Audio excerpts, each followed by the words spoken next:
Hey guys, Lucky Letshabo here. It's another week of Coach on a Couch. Lots to talk through, lots of sport. And as you can see, even though in a losing cause, thought only good that we get ourselves in the green and gold for the boys there who went down against Ireland. Only good news coming this weekend from that Springbok game. I hear the Irish embassy has got something to say to us, something about visas being withdrawn, about anyone who needs to go over to Ireland. So lots of that and plenty more to discuss on today's show. Dongster? Bongi? I mean, Lucky? With that jersey on, I was confused for a minute. Well, I've got a little bit more hair on than he does, but I'm glad you see my biceps are working out, though. That's definitely what it was. How's the weekend, Dongs? What a fun weekend. Non-stop sports. I mean, Sunday was a blessing. I didn't have to leave my couch. I felt like I was in every stadium across the world. Yeah. But we'll get into it. We'll get into it. And also good to see that the schools are back from, certainly the state schools back from the winter break. And we had lots of rugby on this weekend. Lots of derbies a little bit for us to show off about, but we'll get to that as well. Yeah. So, where do we start this weekend? So we had, like we said, a couple of derbies on this weekend. We had Jeppe win Krugersdorp against the Hoërskool Monument, the Yuxke derby between King Edward the 7th School and Pretoria Boys High. So Cares getting the double there. And then probably the third game for me was Affies that went down to Maritzburg. And Jeppe as well. Jeppe had a stellar performance this weekend. Stellar performance against a really talented Monument outfit.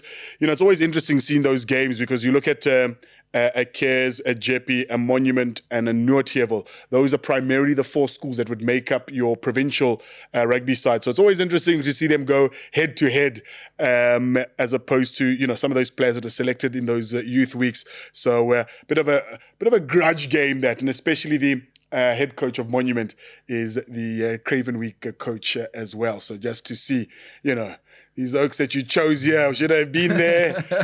But yeah, no, really good day in the office for the likes of Jeppe, so too Cares. And then, of course, a really good game, a nail-biter right at the end between Affies and Maritzburg. Lekker. Then there's also the Euros final that took place. We'll get through that quickly because now England obviously feel how as Protea fans feel. It was a tough day if you're an English supporter throughout this weekend. I mean, you know, the Euros, you and I had the conversation about, has been the most exciting football, and we're waiting to get to the business end, and even that was, So, you know, listening to the media reports from over the weekend. Does Southgate go? Does he stay? A lot of people would like him to stay, certainly until the next World Cup. But ish, guys, Harry Kane, it's enough now. I mean, I'm not the biggest football supporter, but I really do enjoy him. Yeah, because it doesn't do much. I'm sure you would. You know, there's such a talented squad. They've got one of the youngest squads as well, England, in those Euros. So plenty to work on. But I think Harry Kane is not the person to lead the charge there. But on the other hand, geez, congratulations to Spain. On paper, not the best side. Young guys, old guys that should have been in watching from the couch there, but a solid team performance. And it just shows the importance of making appropriate changes. So well done to Spain, who lifted the Euros. There was also some epic golf that took place. Yeah, triple header for the Spanish, huh? That's it. I mean, I played around on Saturday, but I don't think that's. But you're not from Spain, okay, so yeah. First off, we had the Genesis Scottish Open. Yes. Which was lovely to see Rory McIlroy back on the course and confident again with the 4th place finish. Yeah. Also, an OG like Adam Scott right at the top there. He's back in the mix. He had a solid run. But Bob McIntyre, the winner, who went eagle par birdie in the last 3 holes. Casually so. To win. Casually so. And for a Scotsman to win the Scottish Open. Keeping it at home. Wow, I'm sure the taps were running Jameson. Guinness. Yeah, then there was more fun in the golf world. There was the Live Golf played in the south of Spain. Yeah. Big scandal, not really a big scandal. Lahiri missed a really small putt to outright win. That sent him to a playoff with two legends of the game, Sergio Garcia and Letshabo. I mean, should have made the putt.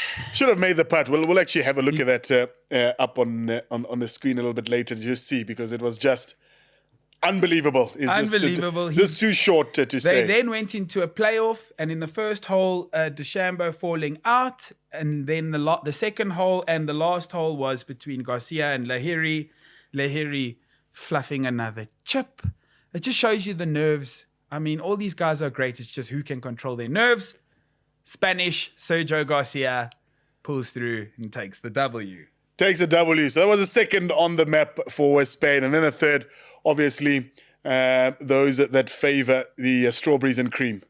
But with all of this being said, the boys looking in great form for a weekend ahead, which is a major. It's the Open. So, yeah, we're going to have some great viewing there.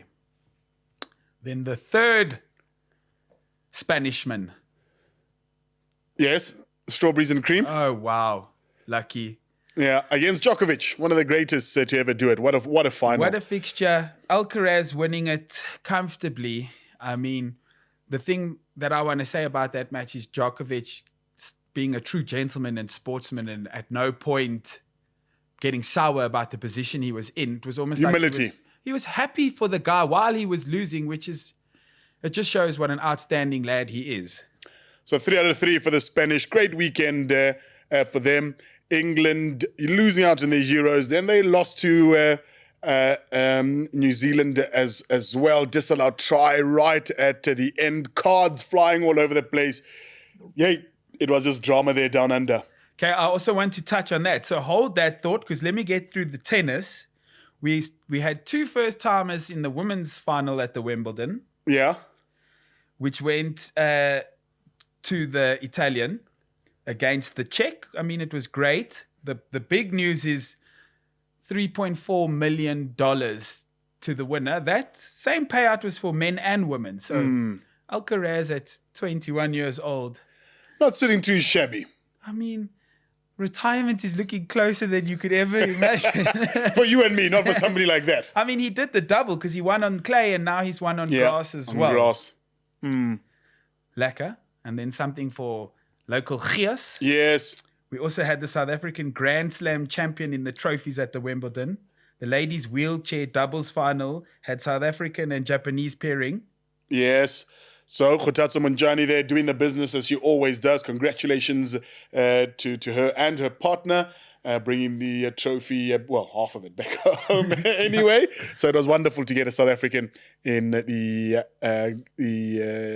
trophy. Yeah. And you know what was challenge, great as well is I don't think I would have ever watched a wheelchair tennis match. Well, you're missing out. I watched that fixture. Kgotatso's amazing. The US Open as well. Last year she did fantastically well. So the way she was serving was actually unbelievable to watch how much power she could get in a serve from her seat.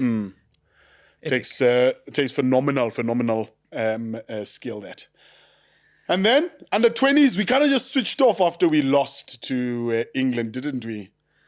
I mean, we lost to Argentina again. Again, 5th and 6th. Don't make it a big deal. Let's just move on. All right. Okay, we'll move on. Who's in the final? Well, the semis was France versus New Zealand. Yeah, so France doing the job this time. In the group stages, they went quite on the ball, but this time round, they gave quite 50. Comfortably, 55-31. Yeah, they gave them a hammering. And then a little bit closer between Ireland and England at the under-20 championship. With England taking that 31-20. So the final will be England versus France. Yeah. So there'll be some time this week here. And we'll be watching from the stands again. Then the big boys, international rugby. Humdinger of a game, Argentina-France. Yes. Argentina winning that, 33-25. Then New Zealand-England. Another nail-biter. What a game. I mean, I don't know how you can be upset as an English coach, supporter, player. They really gave it Let all. them be upset. Let them be upset. I mean, that's the level of rugby these days. Yeah. Australia versus Wales. Very fun game. Australia winning 36-28. And then There's 2 over there. the Bokke. I blame KB. KB should have followed those guys down to Durban and sang the national anthem. That's where I'm going to leave it. That's where I'm going to leave it. Listen, If something's good, you don't change the formula. Look at Rassie. He didn't change the formula in terms of the starting lineup. What was missing there? KB wasn't there. Trickers didn't have his championship belt there again. I mean, guys, come on. I mean, Checkers 60. We could have had that belt there in under an hour. In under an hour. So, but listen, whoever's doing the PR that side there, please, just stick to the script. Don't change the script. I will never question Dr. Rassie. Yes. But I want to score tries. I want to see tries. I want to see greatness, not polls the whole time at certain points. Polls is what I wanted for the Irish in the end. No, but I mean, it's the second fixture. We won the first. Let's be a little bit more adventurous then. Parle too. But that said, no panic stations, I don't think. I don't think any South African... Well, that's how I felt the whole game. At no point did I think we could have ever lost that. Well, I'm saying even despite the loss, I don't think South Africans are calling for Rassie's head and let's Jovial. No, we're not panicked. We're not panicked. The only awkward thing was after the game as South Africans, you're like, what do you do now? Like, do we carry on drinking? Do we go home and sulk? Do we braai some more? We celebrate being the world champions. Yeah. So I think there was just like a nervy 5 minutes after the game, like, sorry, let's just double check the score. Did we? Yes, we did. Okay, so what do we do now? Well, just a game. Carry on with it. So the Springboks going down by a point, but they're up in action again this week. So we'll just see where they are. Yes, this week I think we've got a bit of an easier one. It's Portugal. Portugal, yeah. So... great opportunity to let a few of the youngsters run. But make sure you have the bomb squad on speed dial. Just on standby. Just on standby. Because weirder things have happened, certainly in sport. You spoke a little bit earlier, Donks, our moment of the week. Let's have a look at Lahiri. Oh, my goodness. Hey, professional sport. Guys, I mean, for someone like Donks and I... would have still ended up with a beverage afterwards. But for him to miss that, sure. Let's have a look.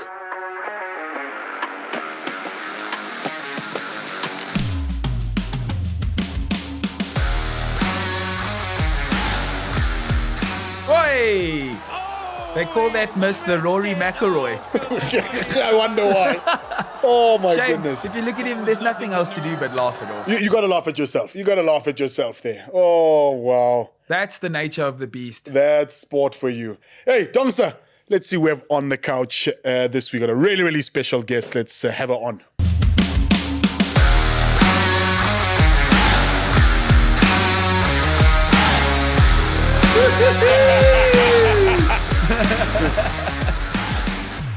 Lauren, please get the mic a little bit closer towards you. Lauren, thank you very much for joining us. How are you? I'm so good. Thank you. I've lost my voice. I was about to say, you said you're so good. The voice doesn't sound so good, but it was a close game. It was a very close game, so we're shouting from everywhere. Lauren, before we get things going, please look into that camera. Give us your name, surname, your nickname, your claim to fame, and your reason to get up on a Monday. Okay. My name is Lauren Terrace. I am with South African Deaf Rugby, amongst other things.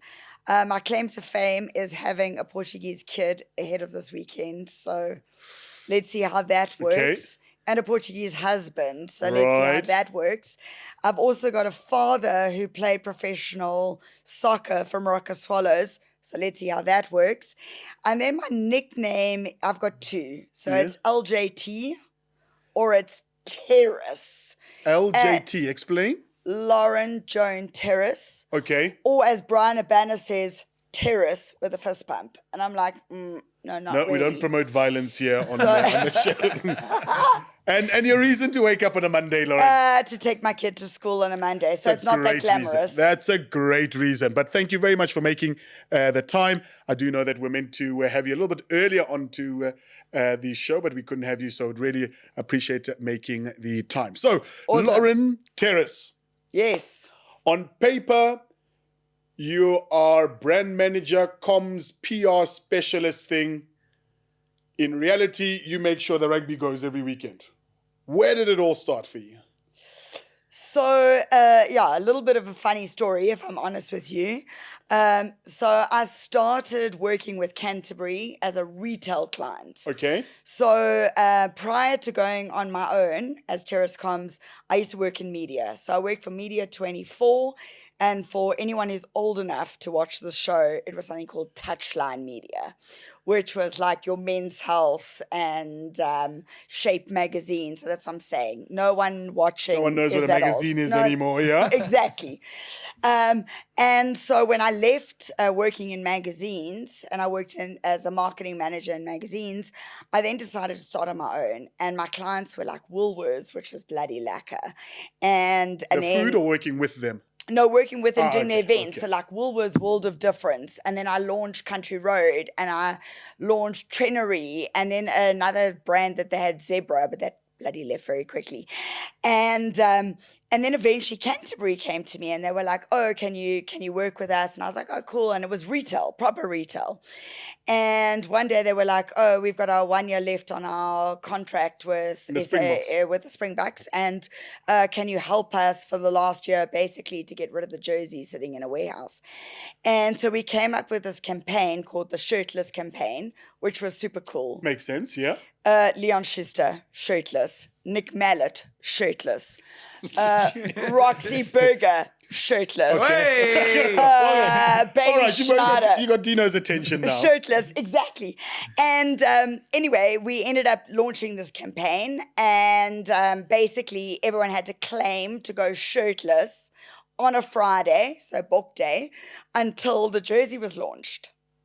And that was our campaign. So every week building up, some other celebrity would go shirtless. And then we asked people to We go didn't get the in. call up, Dino, it sounds so like fun. clearly, yeah. You know. You were still in school. Okay. So needless to say, anyway, we launched the jersey, we won an award, and it was so successful. The next day, Sorry was like, are you interested? And pack your bags. And so packed my bags, got to the airport, and like, let's find a book. Let's quickly do it. Look, I've always been involved in sports. Yeah. And there was this book by Liz McGregor called The Springbok Factory. And that was your starting point. That was it. And read the book very quickly on the plane. Also landing, Googling, seeing who the team was, and literally started. And those were the days when we had the double header. So it was 2012. It was Sears' first year, if I'm not mistaken, Eben's first year. It was J.J. Engelbrecht. It was Jan Serfontein. And it was when we played Scotland, South Africa, Samoa, and I think it was Wales. I can't even remember. It was like such a whirlwind. And we literally got on the road and traveled for 4 months. So what was your role in entry into the SA Rugby setup? What did you arrive as?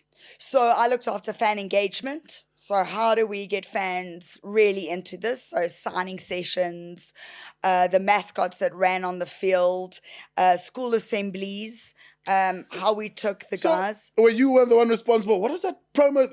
Player 23, was that you guys? After me. I'm old. After me. So Trying to gauge where we are here. I mean, So what we did is we used to go literally to a school wherever the tournament was happening. yeah. And we would go into a rural school and we would take a player in and have this conversation with them, with the school kids. And we would do like a tag day.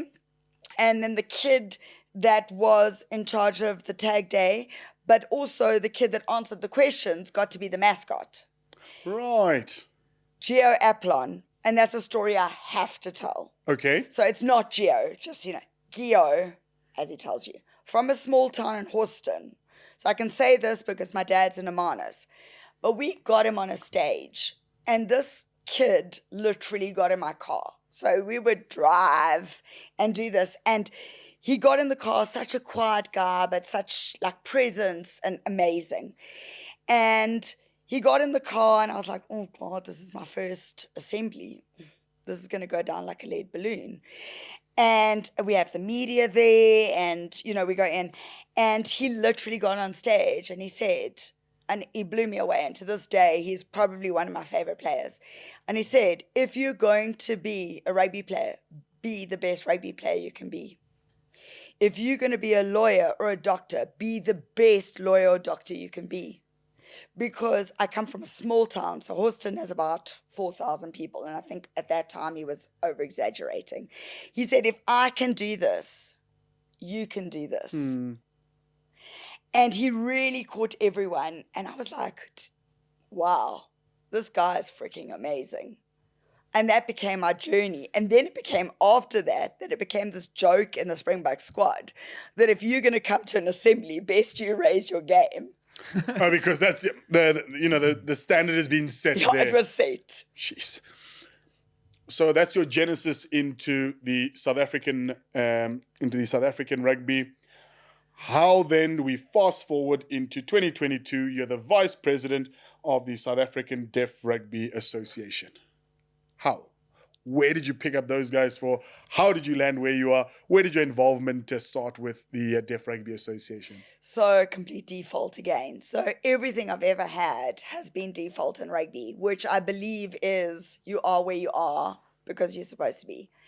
And so the vice president of Deaf Rugby was a guy called Jacques Henning, and he owned a blog called The Yellow Cap.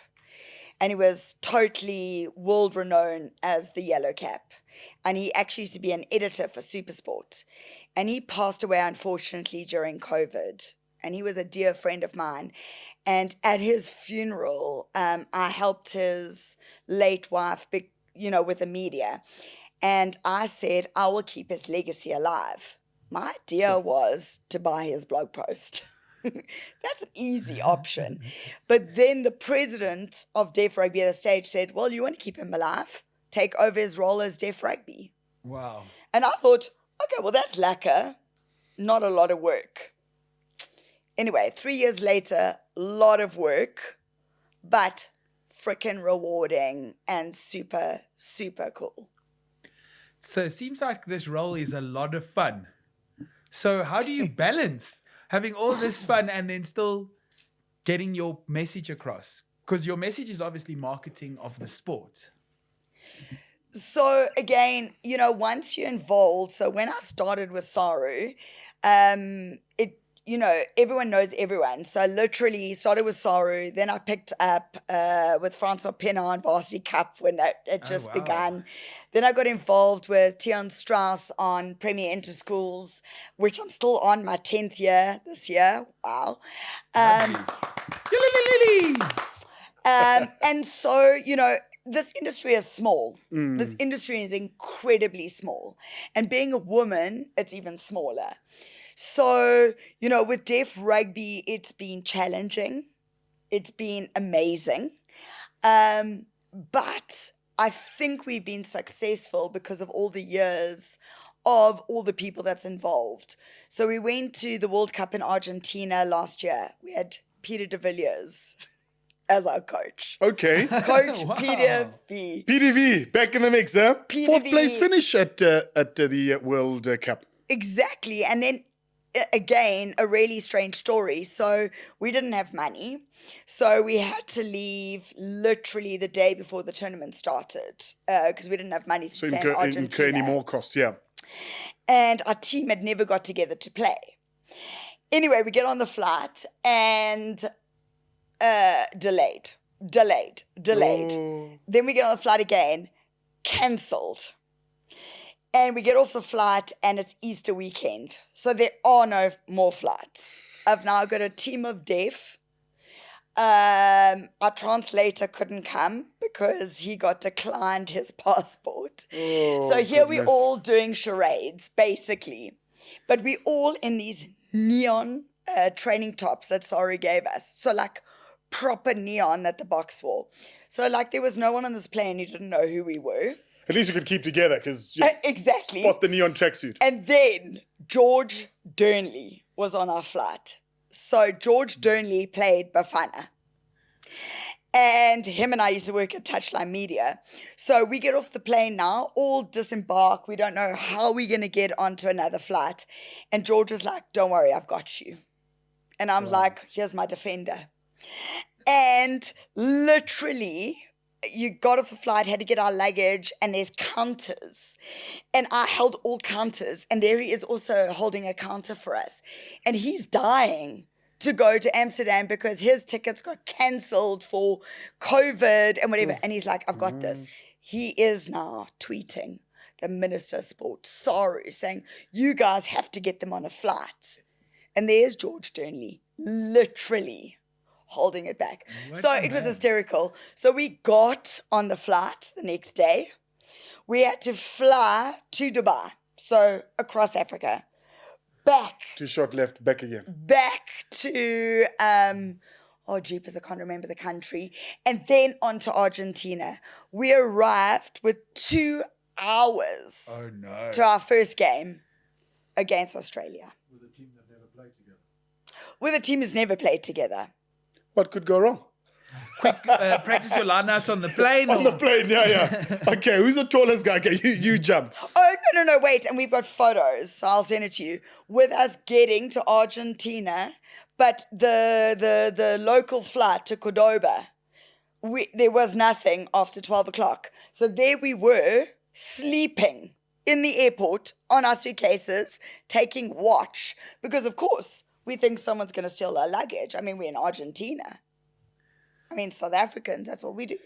So anyway, needless to say, we got there 2 hours before our first game, played the tournament, came fourth, and a great story.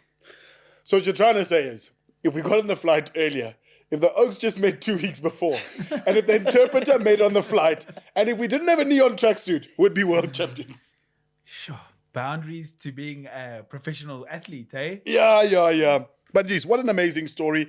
In terms of finishing fourth despite all those many mishaps. So, Lauren, take us through Deaf Rugby. First question, I see you play 7s as well as 10s. There's no 15-man version of the game. Is that correct? Correct. Currently not. The reason is players can play. So just so you know, there's 4.4 million people in South Africa classified hard of hearing or deaf. Sure. Those are only people who have actually been tested. There's no testing stations in townships and in rural. So that number's going to be even bigger. The reality of the number is much bigger. It's huge. That's just the people that you've been, that have had the fortune and the privilege and access to understand what we are. So we play in World Deaf Rugby. So we have to be a 40 decibel hearing loss, but between both ears. Right. So you could be completely deaf in one, 40%. So the point is 40% across both ears, okay, to play. So I come to a trial or a training session. I would like to try out. Who's responsible for that examination? Do I bring a medical confirmation to say, certainly my ears have been tested, this is who I am? Would you guys do that? How does that work? So everyone is open to come to any of our practice sessions around the country. We do have open days around the country, which we do the Total Saru Get Into Rugby. So we are an affiliate of SA Rugby. So we do the proper procedures of any affiliate. Just as an example, Tag Rugby, Wheelchair Rugby, SA Rugby Legends, Beach, they're all part of that. Yes. And so we have to follow the same principles. Then we have trials. If we see kids with potential to bring them in, once we see that, they have to give us a test. From that test, we can verify if their hearing is a 40% less of decibels, and then they can play international with us. We can still do stuff regionally, but you still need to sit with the classification. So that's pretty much where we sit on a global standpoint. And so exactly, we've got a big international coming up in August. And every country literally has to arrive with a folder to make sure that they have that 40% decibels so that we can compete. Now, is this men's and women's deaf rugby? Or is this just men's at the moment? So we've got men's, ladies, girls, and boys Okay. around the country. Okay. But the tournament in August is just men's at the moment. Unfortunately, we couldn't get enough women to play internationally at the standpoint that we need. Okay. Also, the countries coming wanted to play 15s. So it's hard enough to find 7s and 10s, let alone 15s. So we are bidding for 2026 World Cup. This is my guarantee that there will be a ladies team. We just need time. Yes. And bringing something like that to our country will open the eyes to the people that there is a place for them to come and show their athleticism. I mean, how do people even find out about being a deaf rugby player? Is that something that they've done their whole life? Are you introducing them into deaf rugby? Where do the players come from? So we have a schooling system. So at the moment we go with a school called Delabat in Boland, a school in Cape Town called Dominican School of the Deaf. We are with Ruben Berin, which is in the Eastern Cape, and we're now trying to broaden ourselves here in Gauteng and also in KwaZulu-Natal. So starting with the school system is great because we don't have to battle with players for transport. So we put a bid in with the Lotto. They came and interviewed us, and the funny thing is they were, what is your biggest problem? And of course, there's a list and what they need to do. And we said transport. And they just said, the auditor was like, what do you mean transport? Everyone says money. And we were like, even if we got the money, transport is the problem.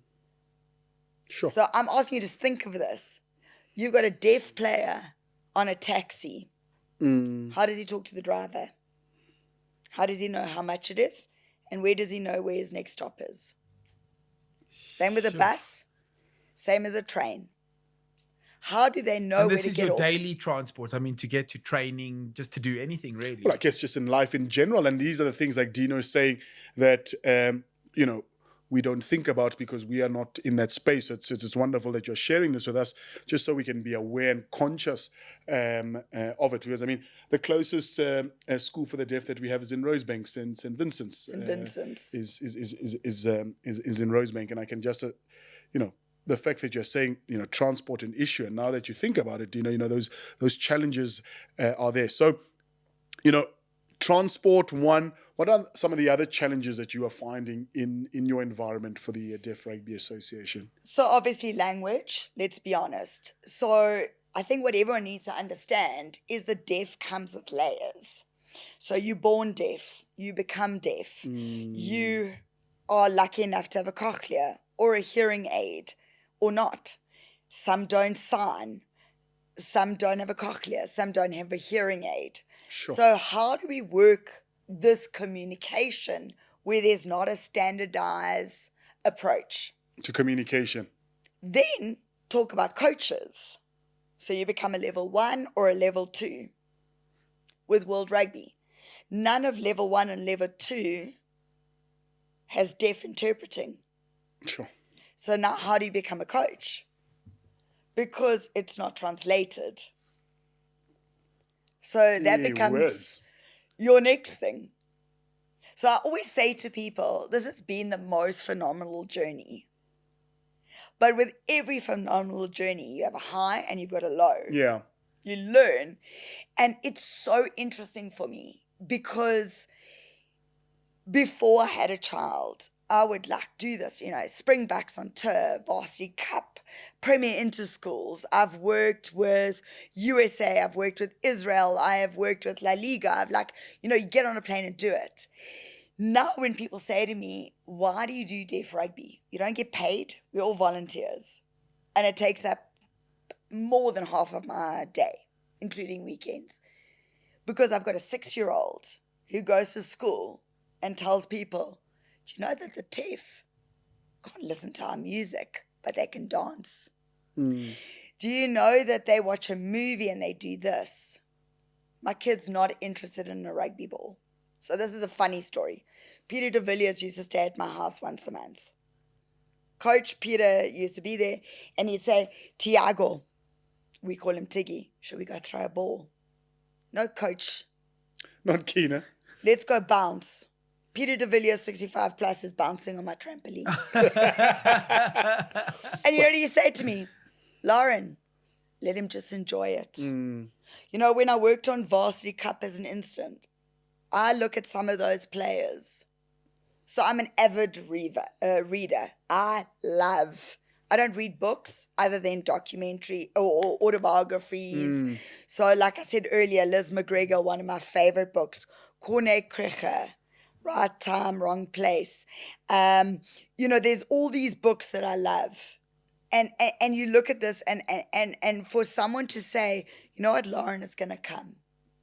And if they don't, and we look at Varsity Cup, and you look at someone like, and I've absolutely gone blank on his bloody name now. He played with me on Curry Cup in Andries Coetzee. Andries Coetzee was a Nuffield cricketer. He started playing rugby at UJ for beer money. Went to the Lions. I think of worse things to pick up a sport for. Yeah. But went to the Lions, went to the Springboks. There's always going to be late bloomers. So, language barrier, transport barrier. Where are we winning with deaf rugby? So I think what we've done is we've had amazing opportunity to get huge media exposure. And thank you for having us. You're another one. Yeah, that we're Coach huge. on the couch, baby. Yeah. Huge. So we're very lucky. We get international exposure. We get local exposure. I think a lot of that without, and I'm not a big credit person, but because I come from a PR space and sport, it's easy. I can pick up at the phone to ETV, SABC, Supersport. We get it done. So that has helped us. We've got this tournament in August where we're hosting on South African soil for the first time. England, Australia, Japan, Ghana, Zimbabwe. So as we are always groundbreaking, we also won the Best Associate Member of the Year at the SA Rugby Awards in March. So as we continually on TV, as people are continually talking, as we getting the word out. I mean, when we won the award at live on Supersport, and there we have like the Minister of Sport in the front row, sitting with Mark Alexander. The next table was Urban Etzebeth. Behind that's Villy, and I'd worked with them all at the Springboks. So they do come through and show their support. That's well, epic. this was at the awards, and They had to be there. They had to be there. But there they were afterwards, and they were like, when you asked my nickname, LGT or Terrace, we didn't even know. We didn't even know deaf rugby existed. So as that goes on, you know, as we've got it, during the World Cup, it was also Deaf Awareness Month in September. So what we did every single day was launch a video of a different position in rugby. So it would be line out, referee, yellow card, red card. And then when the Springboks left, we gave every Springbok player their own deaf name. And I have to do this shout out. Ox was amazing. Obviously, we gave him cake, let's be honest. The salads and scrums, huh? The deaf word for cake. Comes from sales background as well, I see, yeah. But Yeah. he reshared it. Kwacha, we did like a whole Kwacha zebra thing. Frans Malherbe. So everyone got it. Rassie got it. Renee in the management. Like everybody got a name. And so with that, again, you know, you're viral and whatever. So we've tried to be as clever as possible with no money, basically. Sure. So, a typical training session, the 7s and the 10s setup, I assume, is not very different from the ordinary 7s and the 10s. What are some of the differences that are put in place to accommodate deaf rugby players in the actual game itself? So from an officiating perspective, no difference. Right. The referee, though, has a whistle and a flag. Okay. If we've got enough money, we have a second referee that shadows him with a flag. So, of course, no one's going to hear a whistle. Yes. So, and again, even if you are hard of hearing, you cannot wear your cochlear or hearing aid on the field. Okay, so no hearing aids. It's right. all totally away. So officiating, all the rules are exactly the same. Right. 7s, 10s, 15s. difference is the ref. And then if we're playing a hearing team, we tell them so that when it's in field and they maybe haven't seen the flag, they just tap the guys on the shoulder and say, mate, Yes. stop what you're doing. Okay, so the whistle is there for the spectator, really, and then the flag is for the player. And proper officiating, Okay. correct? But the players are known to always watch the ref and are known to watch the linesman. Yes. So they continually have more visual. And Got a bit of awareness. and anybody who has a deficit in our 5 senses is going to be highlighted in the other senses. So their visual is a lot better than a hearing person, Yes. for instance. Okay. So that is a difference from officiating perspective. Then tell me, sorry to butt in, Yes. is the ref deaf as well, or? There are no deaf refs. Okay. So we use SARA or World Rugby accredited referees. Okay. So for August, we are So they using would the lines. also have to go through some training before getting on that field. But remember, there's no difference in officiating.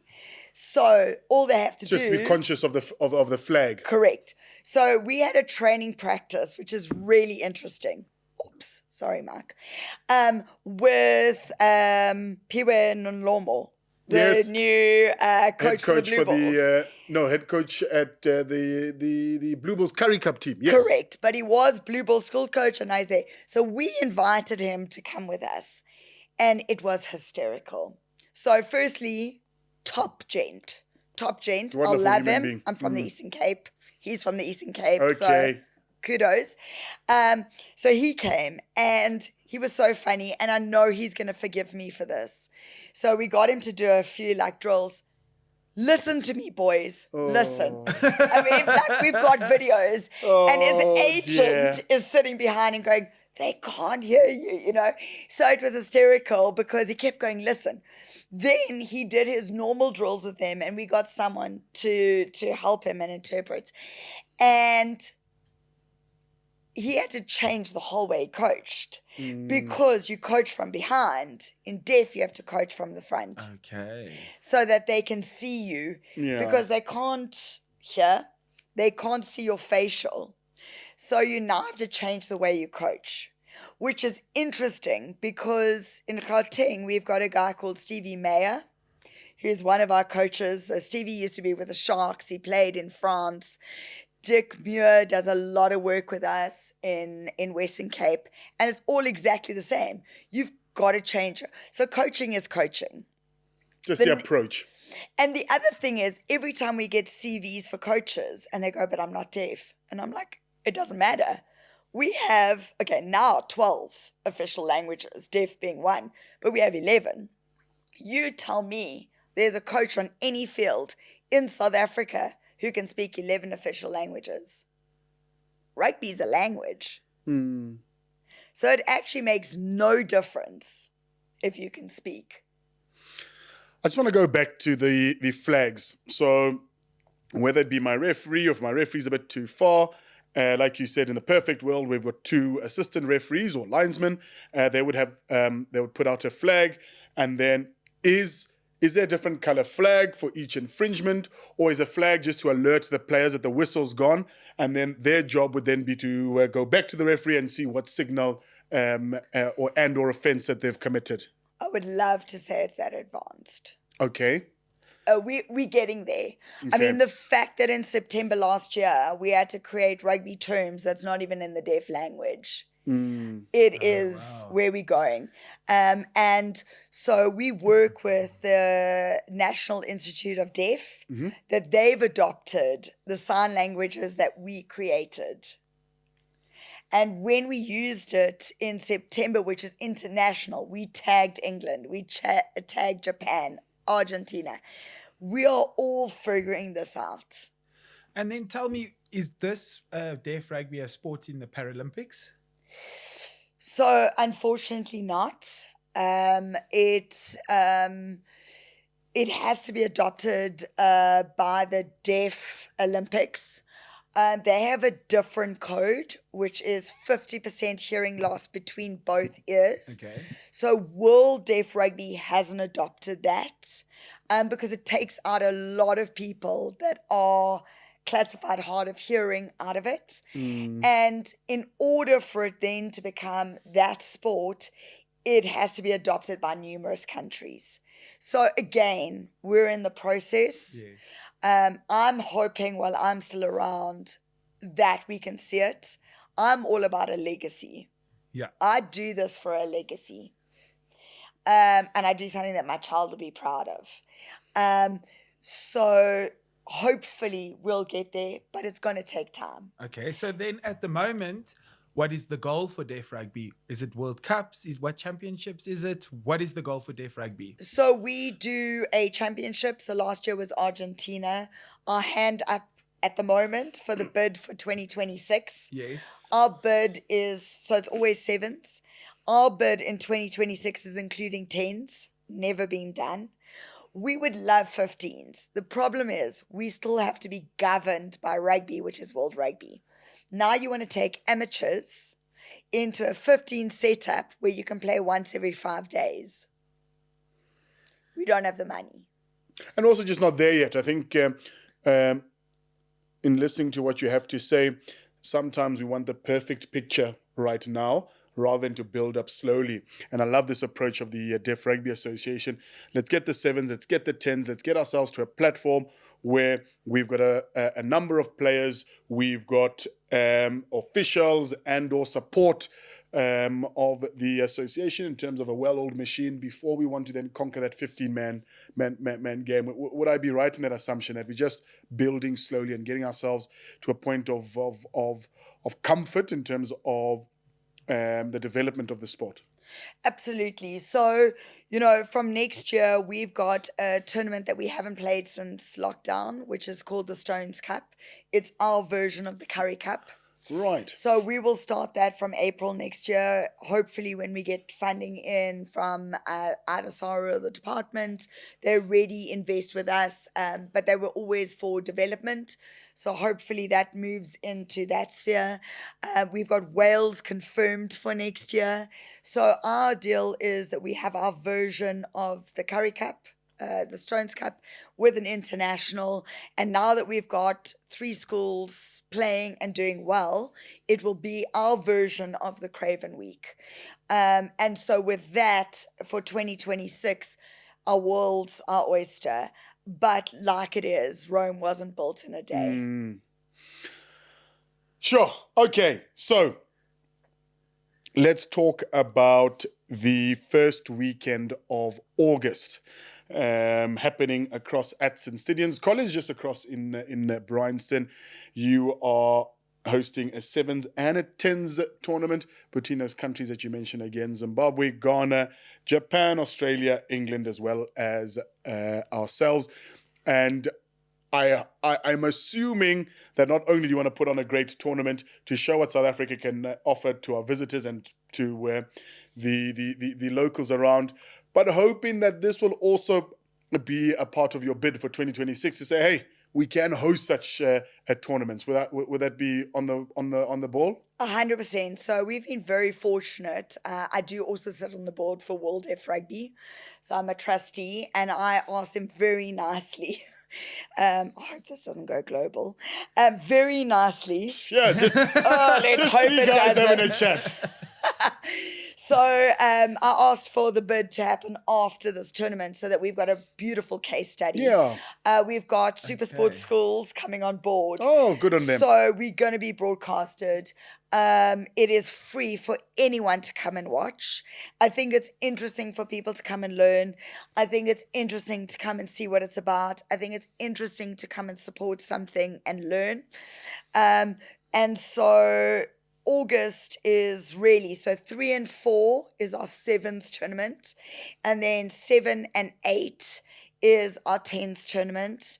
Like you said, St. Stithians, open to everyone for free.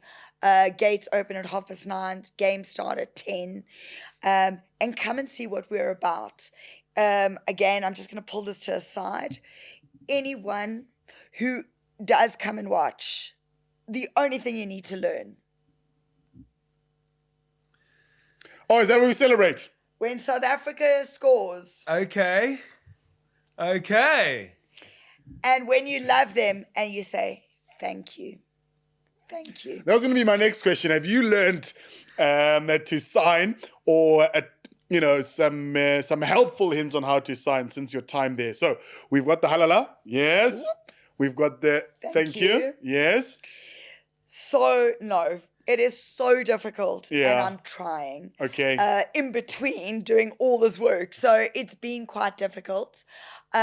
What I do want to say, it's very interesting. So go and check out our Facebook page or our Instagram. Both of it is at SA Deaf Rugby. But if you have a look at it. So if you do this, Lauren, it magically appears on the screen. So if you do that, SA Deaf Rugby. What I'm going to tell you though is there is no real names for people. So you can sign out the letters if you want to say the name, but deaf people give you a name when they feel you deserve it. Okay. And it is based on your appearance or it is based on something you do. Okay. So if you go and see it, that's why Kwagga will have the stripes, earbin. So some of them have characteristics. Yes. So my name is Lauren, long hair, big smile. Okay. So if somebody's looking for you, Lauren, big hair, big smile. Okay. Yeah, I don't know what they're going to call you then, Dino, if you ever... It's going to go a bit round like this. Oh, no, but that's brilliant. So it's a bit of a familiarity, and then they associate with you and they give you that name. So that's wonderful. I don't know how they're going to give you Bongi, though. I assume that's taken already. I assume that one, yeah. That one there is taken. So that's at St. Stidians. The 3rd and 4th of August. We'll share all the details with the viewers. And you speak about where do people contact you on the socials at Deaf Rugby on Twitter and Facebook. Do you have a website as well? Yes, we do. So everything is SA Deaf Rugby. So our website sadeafrugby.co.za, our Facebook and our Instagram. And then, go back. Facebook and Twitter. Instagram came left and we didn't get the name. So it's SA Deaf Rugby Association. Okay, but I'm sure So we'll be able to that's the find it. only We'll one. tag you guys on there. Our Facebook, everything else, our thing. My email address, if anyone wants to get involved with us as a volunteer, a student who wants to get into coaching, come on the board, work for us. We are completely open to anyone who wants to work. Let it be deaf, hard of hearing, or hearing. We take on anything we can get. So it's VP for Vice President at sadeafrugby.co.za. Okay, VP, eh? Gee. That's a nice title. Yeah. Eh? Okay, VP at Deaf Rugby. SA Deaf Rugby.co.za. If they just go Deaf Rugby, they're going to go to Australia. No one wants to go to Australia. Literally and figuratively. So please, and the donors as well, any potential donors and or sponsors, also get in touch with the Vice President. You had your trials on the 12th of May. I see on your website, I was on the website there, very cool website. They give all the latest information. The teams have been selected, both the 7s and the 10s. I see some of the players dabble between both, but I think by and large, two very different teams that we'll see over the 2 weeks there. So all the best to those players for the tournament coming up. Donks and I will see if we'll be able to get across there to St. Stidians and That's my back next to the boys. thing is one of the big things should be getting people to watch the actual sport at first. So have you got anything in place for us to be able to watch it on TV or on YouTube, or where can we actually watch the game without physically being there? So if you can't go live, you can go on to Super Sport Schools. It'll be on the app. Okay. Hopefully they're going to go live on TV. We're waiting on that. But if not, you'll find it on the app. Yes. Just one little thing I wanted to say, which is it shows how small the world is. So there's a boy called Charlie Kale, I think his surname is, who started for Australia last week. Okay. His brother Jack is playing in the Australian deaf team. Oh, wonderful. So we were with him in Argentina. We are such a family that we're all friends now on Facebook. We saw his post. So all the players are like, we'll buy you a drink, Jack. We'll buy you a drink. And his family are coming out, which is super cool. So people again can go see Charlie Kale, started for Australia last year. His brother plays for deaf. That's how small it is. It is so freaking cool. My last other cool note for you. Yes. Cornell Hendricks. Yes. Sister is deaf. Plays in our Western Province ladies team. So the minute you start playing in this world, the minute you start seeing all these things, it is incredible. Yeah. So Ian Swartz, he's going to kill me, sorry Ian, who sits with development at SA Rugby, used to be the team manager and a Heineke. That's when I was with the Box. He's hard of hearing. He's got an implant. So it's amazing when you get into this, the more you start to see. The cricketer, Fani de Villiers, his family come from a deaf background. It's incredible when you get there. And the last thing I just want to say for the show, one of our biggest things is, our Facebook page is big, our Instagram, we talk, we're in media, but we do want to get kids that are hard of hearing that are in mainstream schools, and they're there. They are there. My kid is at St. David's. There are 2 kids in the first team. These kids will get, if they are selected, have a chance to get colours. Our players playing in August are getting national colours. When we go into our provincial, our Stones Cup, there is a regional colours. So we really encourage kids that are playing in school. You don't have to leave playing your school sport. You don't have to carry on, but come to our trials. If you're playing soccer, if you're playing netball, a lot of our girls are coming from netball. So please come. Here is your opportunity for colours. So with that being said, if you make it to being a bokker for deaf rugby, can you do it as a full-time career? Is it a profession? Cookie, no. Dino. A step at a time. But they've just arrived. They've literally just started. It sounds like it's quite big, because if we go into it, you're doing provincial teams as well. So then there should be a big enough pool of players. So believe it or not, it isn't as big. And that's why the schools are so important for us. So the deaf schools, again, 42 deaf schools in the country. Yes. That's without schools that are Elsen schools. So for instance, the EP Elsen Week, the Elsen Week, they played in Potch 3 weeks ago.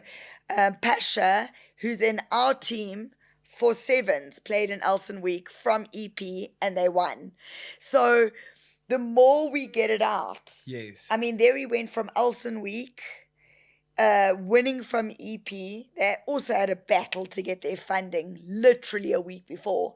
He's now playing in our team. He's going to be the first kid from his school to get colours. Okay. Absolutely amazing. And you speak to quite a lot of our viewers as well. So if you find yourself, and I've just been conscientized by something that perhaps we've overlooked in terms of our show, deaf people coming on to watch the show, we should be having subtitles on all the time there, so they're able to join in as well. I might only have a conversation with a person behind the camera there, just to make it more accessible to everybody around. So something for us to learn from, and something for us maybe to pick up going forward. But if you are at a school that is not for the deaf, if you are keen to get involved in rugby, like Lauren said, please do get in touch with them on their social media platforms, or email the VP herself to get yourself stuck in there. But it's really wonderful work that you're doing. In terms of the Super Sports Schools thing, I might know a commentator that commentates rugby for them, so I might have to have a chat to see if they'll go live. You're going to have to commentate in sign language, Lucky. No, not quite. Not quite, but certainly maybe subtitles. Lauren, you are bidding for the World Cup 2026 We want to get women's rugby on an international platform in terms of international guests. What are the other projects in the pipeline for the next year or so? So from a deaf rugby perspective, we also want to change the narrative. So one of the things we've all come in with is we need to change. We're going to the Olympics now. Yes. And the Paralympics bring back more medals than the Olympians. Yes. And I can almost guarantee you it's going to be the same this coming. So we need to change the narrative of people living with disabilities. These are people living with extraordinary abilities, aka superheroes. So that would be a great campaign for us. If you're going to come down and watch us in August, and you can come to St. Stithians, come with a cape. Come with your superhero outfit. Like literally. Oh, jeez. Like, what you were talking figuratively. Come with your cape as in come support. But you literally want us to literally, Okay. I want you to support superheroes because that is people living with disabilities. Okay. So that'll be number one. Number two, it would be to get us globally more on the map. So 2026 obviously would be a great one for us. And then the rest for me personally, I want to do a little bit more in sports. As South African Deaf Rugby Vice President, I was acting president last year. I'm the first woman to sit as as a president or vice president. And I want more women to be stepping up for that role.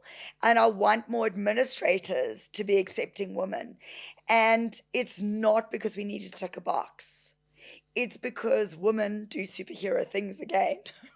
So I really want to be doing more speaking engagements to get more girls to realize that sport is a space for them and not as sports people, because we can't all be sports people. Yeah. But we can still work in sports.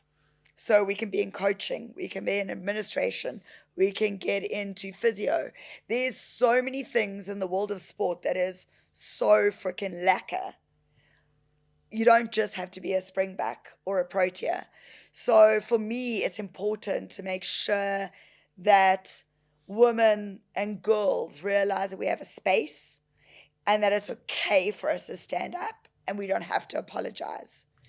And that would be my biggest goal for the next 365 days from today. Sure. Well, that's lovely. I love that. I hope all the girls get your message and then you get 1 million messages.